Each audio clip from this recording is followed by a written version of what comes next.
Habang buhay may? Ano ba yung sinabi ng pare?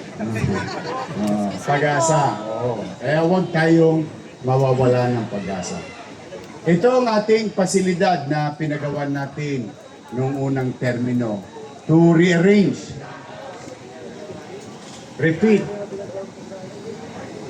or properly design such facility like in this case Manila Zoo, because we wanted to be competitive with our neighboring countries in Asia.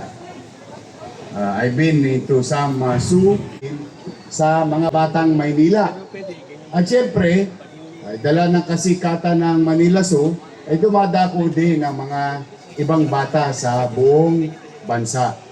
And we would like to welcome here all of them at maka-experience sila ng ganitong klaseng magandang zoo sa bansa. At sa inyo naman, anibersaryo nyo ngayon, binabati ko kayo ng araw ng pagkakatatag ng Manila Zoo. Ito ay inisip ng isang alkalde, dati-rati, noong lumang panahon. Ipinasa sa atin ang torch.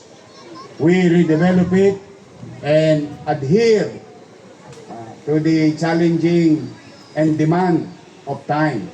Kaya sa inyo na mga kapwa ko lingkod bayan at kawani, ay ingatan nyo ito pag malasakitan ninyo. Sa mga tao namang dadako, ay dumako kayo ritong malinis, sana'y mapanatili ninyo itong laging malinis. So muli, ay binabati ko kayo at pinananawagan ko na bisitahin ninyo yung bago nating dalawang supling. No? Si Kois, malaki na. Hindi na pwedeng hawakan. Kainin ka na nun.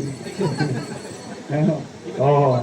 Ngayon, sa mga bata naman na nanonood, ang mga magulang, habang baby pa, si Atlas at si Apollo.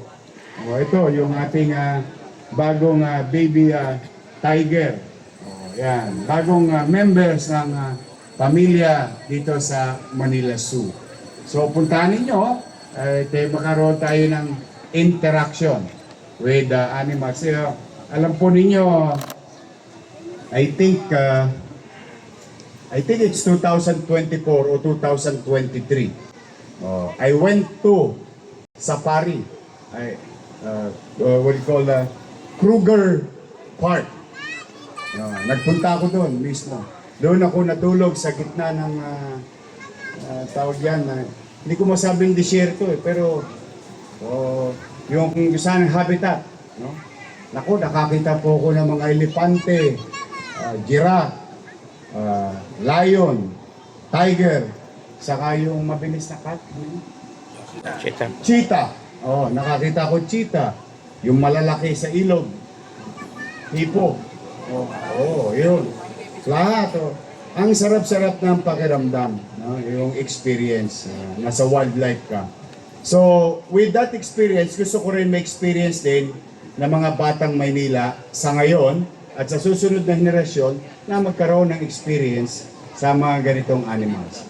To our people in Manila, rest assured that all animals are being taken care of properly by our doctors and specialists and employees of the City of Manila under sa Manila Zoo. I am proud of them. They're doing the best job. Good job.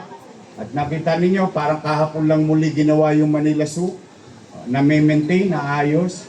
At ito ay alay namin sa inyo. So sa ating mga kawani ng Manila Zoo at mga taong naparito ngayon, ay palakpakan natin ang ating mga sarili. Good job. Keep it up. Sa mga lolo't lola ko, ay pumasyalo kayo dito. Marami kayong lililiman. Mag-i-enjoy kayo. Sariwang hangin pa ang matatamasa ninyo sapagkat napapalibutan tayo ng greeneries in the area. At may bago na.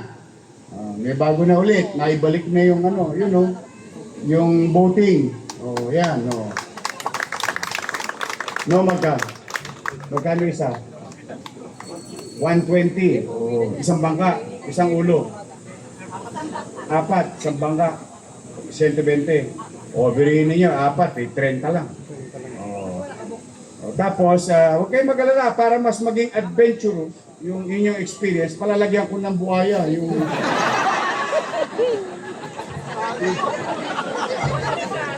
Isang buhaya sa tubos ko yung dito. Dapat yun.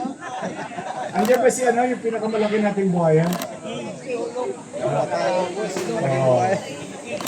King. Nandiyan dyan, ang laki nun.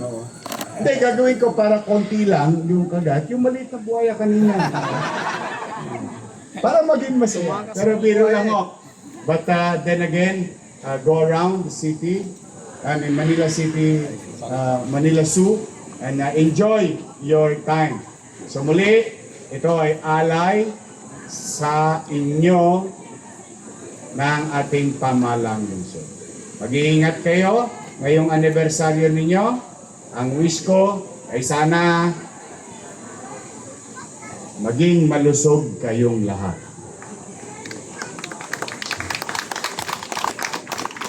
Ang pera nawawala, pero nagkakaroon din tayo ng pera. Bumabalik, dumarating.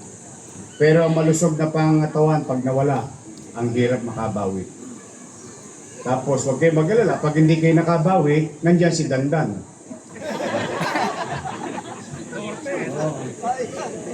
Kung meron tayong condominium sa buhay,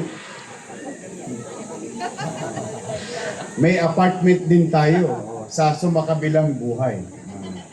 But kidding aside, sa hirap ng buhay natin ngayon at wala kapanatagan sa mundo, economically challenged ang lahat.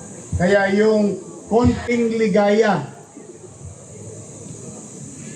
and experience ng mga batang dadako dito sa aking mga kapwa-empleyado, galingan nyo lagi para maging memorable yung kanilang pagpasyal dito sa Manila City.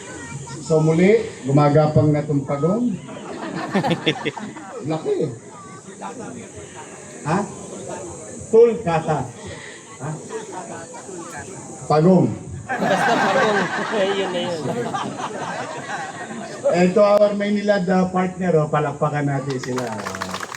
Pagbibigay ng available public clean drinking water.